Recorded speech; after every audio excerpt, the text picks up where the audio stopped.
All right. Well, those numbers just keep ticking up, everybody. I'm excited. We have got 368 live viewers. Thank you all so much for hanging out with us this evening. We are breaking down UFC 253, and my man Matt Holt is joining us, the president of US Integrity. We are looking forward to another great night of fights. And the next fight on the card is one that may be the spectators' main event of the evening. Diego, the Dream, the Nightmare, not sure what he's going by these days, but Diego Sanchez is finally making his UFC return, fresh off of a win via knee disqualification, taking on Jake Matthews. Diego is an absolute legend in the sport, but he's going the way of BJ Penn, maybe even a little bit worse. Shout out to the School of Self-Awareness. He's got some very interesting techniques that he's been employing in the UFC, and he's taken on a real killer here in Jake Matthews, who's a young fighter that's kind of struggled to find his place in the UFC, but seems to be starting to put it together here. He's not even 30 years old yet, so he's got a lot of time still left to develop. Strong Brazilian Jiu-Jitsu black belt, light on his feet, likes to play the outside. He's got excellent side-to-side movement. Fights long, stiff jab, solid counter left hook, and excellent timing on his takedowns. And when he gets you on the mat, he just has vicious ground and pound.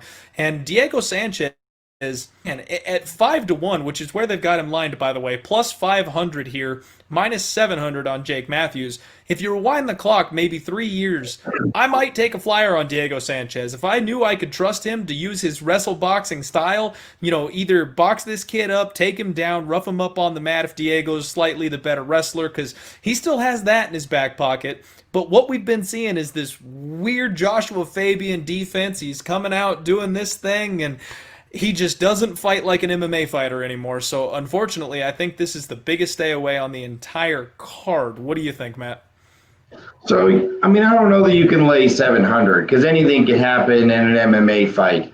And we see freaky injuries all the time in MMA fights. So the idea of laying 700 or maybe even more, because this line just keeps going one way, doesn't appeal to me. But normally when a guy is minus 700, we see that total correlated heavily toward the under. But here we're basically 2.5 rounds. What was it when I last looked? Over minus 180. 2.5 rounds over minus 180. So they're saying that it's almost a lock that Jake Matthews is going to win by decision.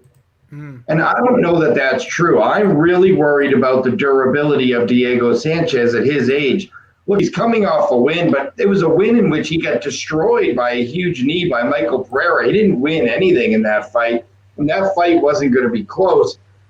And my real problem with Diego, too, and because he has been durable throughout his career, that's the one thing we can all say. He's super tough, super durable. We always remember the wars with Gilbert Melendez and everyone. But at this point, it's the massive weight jumps that he's done. I'm going to go all the way down to 145 and cut all this super weight. Now I'm going to come all the way back up to 170. Those kind of things rarely work out.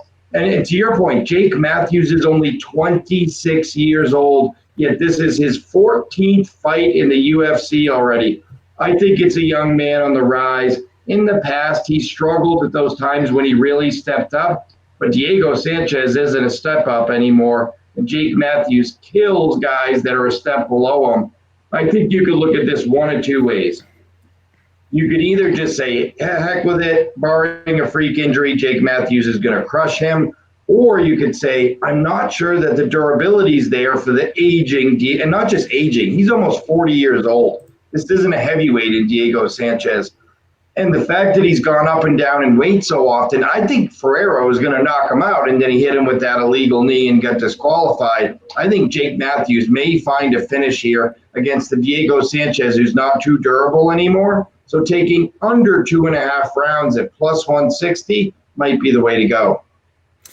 I like that look. I like that look a whole lot, Matt. And I'll be honest with you. Everybody that tunes in here and follows Odds HQ knows I do a show later on in the week called Total Madness, and I break down the overs and unders later on. So because of that, I don't always take a super sharp look at the totals before I come in here on this version of the podcast. I did not realize that under 2.5 was set at a plus line. That is an incredibly sharp look.